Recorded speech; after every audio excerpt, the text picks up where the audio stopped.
अगर दोस्तों ये सीसीटीवी की एक फुटेज ना होती तो एक नौजवान बच्चे को अपराधी घोषित कर दिया जाता और उसकी ज़िंदगी बर्बाद कर देते ये पुलिस वाले। 12 लाख की ये पुलिस वाले डिमांड करते हैं कि हम 12 लाख रुपए दे दो, हम इस बच्चे को छोड़ देंगे, और नहीं मिलते हैं जब 12 लाख रुपए इनको, तो इस बच्चे को ड्रग्स की तस्करी में फंसा दिया जाता है। दरअसल दोस्तों अमूमन सोचा ये जाता है कि भाई कोई आफत आएगी, भीड़ पड़ेगी तो पुलिस हमारी सुरक्षा करेगी, लेकिन आजकल तो मामले कुछ उल्टे ही हो रहे हैं। जिस पुलिस के ऊपर इंसान विश्वास करता है आम आदमी, वही पुलिस उनको उल्टा फंसाने में लगी हुई है। आपने देखा भी होगा ज़्यादातर जेलों के अंदर निर्दोष ज़्यादा बंद हुए पड़े हैं। तो आज की ये जो घटना है बड़ी ही एक ज्ञानवर्धक है और समझ देने वाली है कि इस दुनिया के अंदर जो हमारी सुरक्षा करते हैं कई बार वो रक्षक ही हमारे भक्षक बन जाया करते हैं। आज की इस कहानी से आपको सब कुछ पता चलेगा। दोस्तों देश के गृह मंत्री अमित शाह, जिन्होंने मल्हार थाने की जो मल्हार थाना है वहाँ पर 28 नवंबर को उसको टॉप 10 में से 9वें स्थान पर 9वां खिताब दिया था कि भाई यह गरीबों की सुरक्षा यहाँ पर की जाती है, गरीबों की सुनी जाती है और बहुत ही अच्छा यह थाना है, सुरक्षा के प्रति सजग है, यहाँ का स्टाफ बहुत ही अच्छा है। पर दोस्तों थाने की पोल खुलती है। थाने की पोल कैसे खुलती है? एक 12वीं का छात्र होता है, उस 12वीं के छात्र पर झूठा ड्रग तस्करी का केस इसी थाने के कर्मचारियों के द्वारा लगाया जाता है और फिर अब 6 पुलिसकर्मी सस्पेंड किए जाते हैं और 6 पुलिसकर्मी सस्पेंड होने के बाद यह मामला लोगों के सामने आता है कि आखिर यह मामला क्या था, क्या हुआ था। दोस्तों लड़के से 12 लाख रुपए की डिमांड की गई थी और बच्चे के जो घर वाले थे ज़्यादा अमीर नहीं थे और वह डिमांड पूरी नहीं कर पाए थे, तो फिर उस लड़के के ऊपर फर्जी ड्रग तस्करी का केस लगा दिया था। कैसे कैसे यह पूरा मामला हुआ था इसको हम स्टेप बाय स्टेप यहाँ पर जानने वाले हैं A to Z। नमस्कार, मैं हूँ सुदेश कुमार और जीतू सुदेश चैनल में आपका स्वागत है।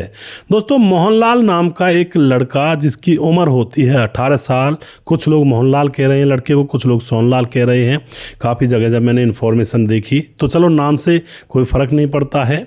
उम्र इसकी 18 साल होती है, 12वीं क्लास में अपने ज़िले का यह टॉपर है और इसकी पूरी प्लानिंग है कि भाई ये IAS अफसर बनना चाहता है। माँ बाप ज़्यादा अमीर नहीं है लेकिन फिर भी इसके हौसले बुलंद हैं कि मैंने जब 12वीं क्लास अच्छे नंबरों से पास की है तो मैं IAS अफसर, जो IAS का एग्ज़ाम होता है उसको भी अच्छे नंबरों से क्लियर कर लूँगा। अब तो यह ख्वाब मन में पाले हुए फ़िलहाल बहुत खुश है लड़का और यह मंदसौर गया हुआ था, वहाँ पर मंदिर वगैरह के कोई दर्शन करने के लिए या फिर किसी से मिलने के लिए गया हो। उसके बाद यह मंदसौर से वापस प्रतापगढ़ जाने वाली बस के अंदर सवार हो जाता है, लेकिन दोस्तों टोल टैक्स पर एकदम से पीछे से बिना नंबरों की स्कॉर्पियो आ रही होती है और वो गाड़ी बस को रोकती है और उसमें से कुछ लोग निकलते हैं और निकल करके इस बस के अंदर चढ़ जाते हैं।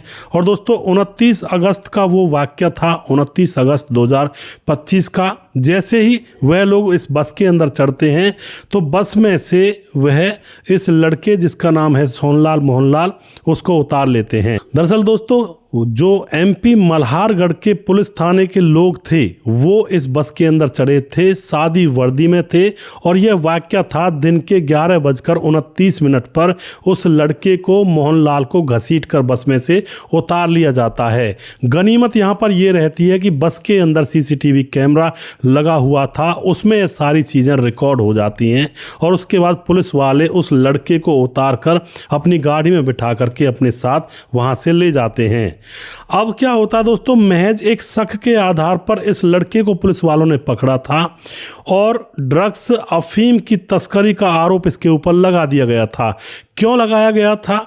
हालांकि जब पता चला, जब ये लड़के को ले गए थे अपने साथ कि भाई इसके पास कोई ड्रग्स नहीं है और ना ही ये कोई अपराधी है, लेकिन दोस्तों वाही इनको चाहिए थी पुलिस वालों को, तो इस केस को कैसे बेकार जाने देते।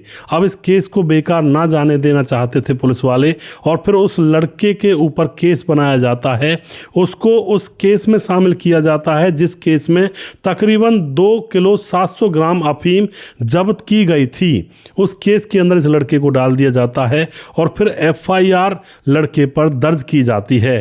दोस्तों एक बच्चा है जो अपने कहीं गंतव्य स्थान पर जा रहा है, पढ़ा लिखा है, निर्दोष निर्दोष है, कुछ भी आरोप नहीं है, कोई भी उसके ऊपर कोई चार्ज नहीं है या फिर कोई भी वह अपराधी नहीं है। बस वालों ने को रुकवा करके पुलिस वालों ने उस लड़के को वैसे ही उतार लिया शक के आधार पर, और फिर अपनी वाई के चक्कर में उसके ऊपर अब केस बनाया जा रहा है, और वो भी ड्रग तस्करी के केस में उसको फंसाया जा रहा है।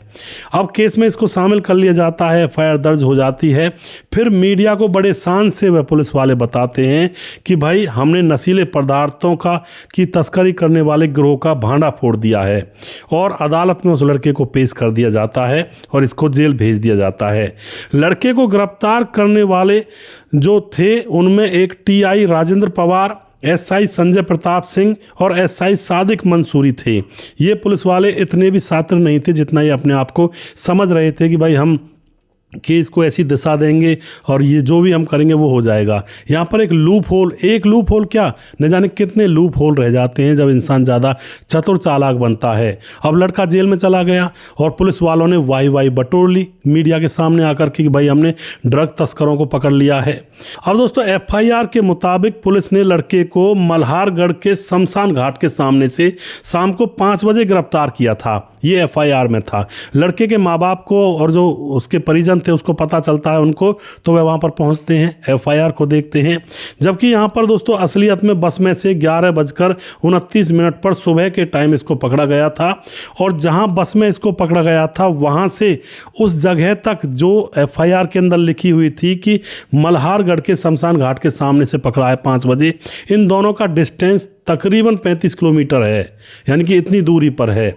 अब तो घर वालों को थोड़ा सा यहाँ पर देखते हैं घर वाले कि भाई ये तो झूठी रिपोर्ट है, और उसके बाद सोहन के परिवार वाले इस बस के सीसीटीवी फुटेज को सबूत के तौर पर लेने का प्रयास करने लगते हैं कि भाई ये तो गलत एफआईआर दर्ज की गई है, गिरफ्तारी की जगह ही इतनी दूर की बता दी गई है, जबकि पकड़ा इसको बस में से है और सुबह के टाइम पकड़ा है, जबकि एफआईआर में शाम के 5 बजे पकड़ने का यहाँ पर लिखा हुआ है इन लोगों ने।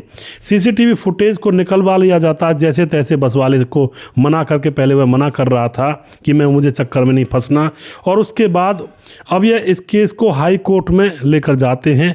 हाई कोर्ट जैसे पहुंचते हैं घर वाले, तो हाई कोर्ट में दोस्तों अब जैसे वह फुटेज दिखाई जाती है तो इन पुलिस वालों की तरफ से जो वकील था वह सीधा ये कहते हैं भाई जो ये अरेस्ट किया गया है लड़का, ये पुलिस वालों ने अरेस्ट नहीं किया है, ये पुलिस वाले नहीं थे। लेकिन हाई कोर्ट दोस्तों गौर करता है इस बात पर। एसपी साहब को बुलाया जाता है उस एरिया के को, और उनसे पहचान करवाई जाती है, तो वह पहचान लेते हैं कि यह पुलिस वाले ही हैं और यह मल्हार थाना के अंदर पोस्टेड हैं। अब तो मामला यहाँ पर इतना हो जाता है, और उसके बाद गिरफ्तारी 5 बजे दिखाई गई थी, पर वो तो सीसीटीवी कैमरे में 11:29 पर गिरफ्तार हुआ था लड़का, तो यह भी सबूत कोर्ट के सामने रखा जाता है। और सीसीटीवी में साफ दिख रहा था दोस्तों, सोहन के हाथ बिल्कुल खाली थे जब उसको बस में से अरेस्ट किया जाता है, तो हाथ में कोई भी सामान ही नहीं था। इसका मतलब ये था कि पुलिस ने ही उसके हाथों में अफीम रखी और पुलिस ने ही उसको ज़बरदस्ती फंसाया है। तो यहाँ पर कोर्ट के समझ में सारी बातें आ जाती हैं। कोर्ट उनको फटकार लगाता है और 6 पुलिस वालों को सस्पेंड कर दिया जाता है उस थाने के। अब दोस्तों यहाँ पर सस्पेंड तो चले हो गई, अगर इस बात पर यह सीसीटीवी नहीं मिलता इस केस के अंदर, तो इस 18 साल के बच्चे की ज़िंदगी क्या होती, आप सोच सकते हैं क्या होती इसकी ज़िंदगी। अभी तो शुरुआत ही नहीं हुई थी ज़िंदगी की, और अच्छा बनना चाहता था, कोर्स करके आईएएस अफसर बनना चाहता था, लेकिन एक झूठे केस में शक की बिना पर इसको गिरफ्तार किया पुलिस ने, और फिर सोचा कि अब इसको हम ड्रग तस्करी के केस में फंसा देते हैं जिससे कि हमारी वाहवाही होगी।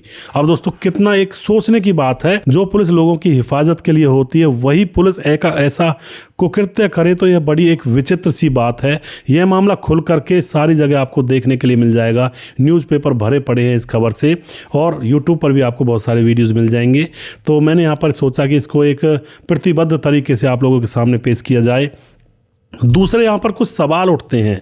एक सवाल तो ये उठता है कि भाई लड़के की सबसे पहले तो 6 घंटे तक पिटाई की थी, ये बहुत गलत था, और उसके बाद 12 लाख रुपए की डिमांड की भी यहाँ पर बात आ रही है, जबकि हम पुष्टि नहीं करते हैं इस बात की।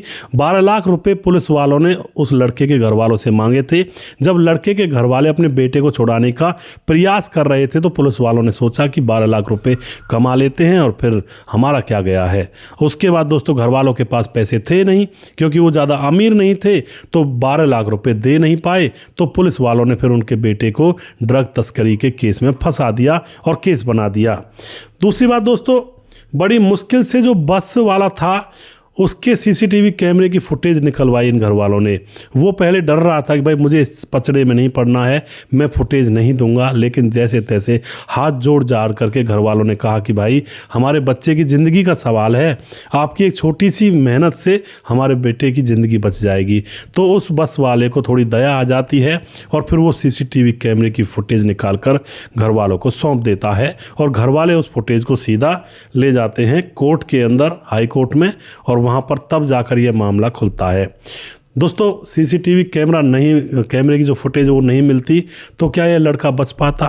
सालों साल गुजर जाते हैं, ऐसे केस चलते रहते हैं, झूठे केस भी चलते हैं और लोग तरसते रहते हैं आज़ाद होने के लिए, लेकिन उनको कोई आज़ाद करने वाला नहीं मिलता है। ये बच्चे की बहुत बड़ा कहते एक तरह से भाग्य था इसका, जो सीसीटीवी फुटेज मिली और पुलिस का भांडा फूटा और यह कुकृत्य लोगों के सामने पुलिस का आया। अब यहाँ पर कई सवाल ये भी उठते हैं कि भाई पुलिस तो रक्षा के लिए है, जब रक्षक ही भक्षक बनने लगेगा तो फिर कैसे होगा? इनके ऊपर लगाम भी लगनी चाहिए जो इस तरह का कृत्य करते हैं, ऐसे कुकर्मों में शामिल होते हैं। और दोस्तों जो भी ये पूरी घटना है ये सूत्रों के हवाले से है, सोशल मीडिया पर और अखबारों में, न्यूज़पेपर की कटिंग में जो भी चीज़ें मुझे मिली हैं उन चीज़ों को बटोर करके मैं आपके समक्ष एक कहानी के रूप में प्रस्तुत यहाँ पर किया है। तो आप अपनी राय कमेंट बॉक्स में लिखिएगा ज़रूर कि आप क्या कहना चाहते हो इस सिस्टम के बारे में, ऐसे पुलिस वालों के बारे में और ऐसी परिस्थिति के बारे में कि कोई इंसान ऐसी परिस्थिति में भी फंस सकता है। अपनी राय कमेंट बॉक्स में लिख सकते हैं। वीडियो के लास्ट में कुछ भाइयों के नाम जरूर लेना चाहता हूं जो हमारे वीडियोस को देखते हैं और हमें खूब सपोर्ट करते हैं। हमारे साथ है दोस्तों डी सुनील हल्डर, HALDER होल्डर हल्डर। किस्मत का खेल निराला है, चरित्र को पवित्र रखने वालों की भाग्य भगवान ज़रूर बदलते हैं। उसके बाद भाई ठाकुर हमारा भी कमेंट करते हैं, बहुत अच्छी लगी आपकी कहानी, आपके हर स्टोरी में वाकई में दम होता है और आप ऐसी कहानियों को बड़े अच्छे से पेश करते हैं। महावीर सिंह द्वेचा ठिकाना राउता के रहने वाले, बहुत बहुत धन्यवाद करते हैं भाई ठाकुर जी। और उसके बाद अजय देवनाथ राधे राधे जी, राम गोसाई कमेंट करते हैं हमारे भाई लगातार। मोहम्मद इब्राहिम लगारी कमेंट करते हैं, वेरी वेरी नाइस, बहुत बहुत धन्यवाद करते हैं जी। हरिशंकर यादव कमेंट करते हैं, बबली वर्मा कमेंट करते हैं, वेरी गुड स्टोरी। रजत सैनी कमेंट करते हैं, नौसाद इदरीसी कमेंट करते हैं, सर मेरा भी नाम ले देना, यूपी बागपत गांव संखोद, बहुत अच्छी वीडियो लगती हैं आपकी और अच्छी तरह से समझ में आती हैं, बहुत बहुत धन्यवाद करते हैं नौसाद जी। और उसके बाद हमारे साथ समाधान पाटिल जलगांव महाराष्ट्र से कमेंट करते हैं, भीमदत्त जोशी कमेंट करते हैं, भाई साहब नेपाल से हैं। उसके बाद विंध्याचल राजभार कमेंट करते हैं, मोहम्मद गोज आजम कमेंट करते हैं, हमारा नाम भी ले लिया करो, देश से आजम लिखित केस 21 नाम है इनका। और प्रवीण बघेल से पुरी से, संजय कुमार भैरवा देवलिया कला अजमेर से कमेंट करते हैं, नेमा राम कमेंट करते हैं भाई ठाकुर दोबारा से। और उसके बाद आकाश पाल है, मोनू जैन कमेंट करते हैं, सूरज डी अमर भाई लगातार कमेंट करते हैं, सुरजीत कुमार कमेंट करते हैं। और उसके बाद सुशील चौधरी कमेंट करते हैं, राम मोहम्मद यासीन लाहौर पाकिस्तान से कमेंट करते हैं, राधेश्याम शर्मा सिरसी जयपुर राजस्थान से हैं, राजकिशोर चौरसिया महाबलेश्वर महाराष्ट्र से हैं। और दोस्तों जिस भाई का नाम रह गया उस भाई का नाम अगली वीडियो में ज़रूर लूँगा, अगला वीडियो बहुत जल्दी फिर से लेकर आऊँगा। तब तक आप खुश रहें, सावधान रहें। जय हिंद, जय भारत।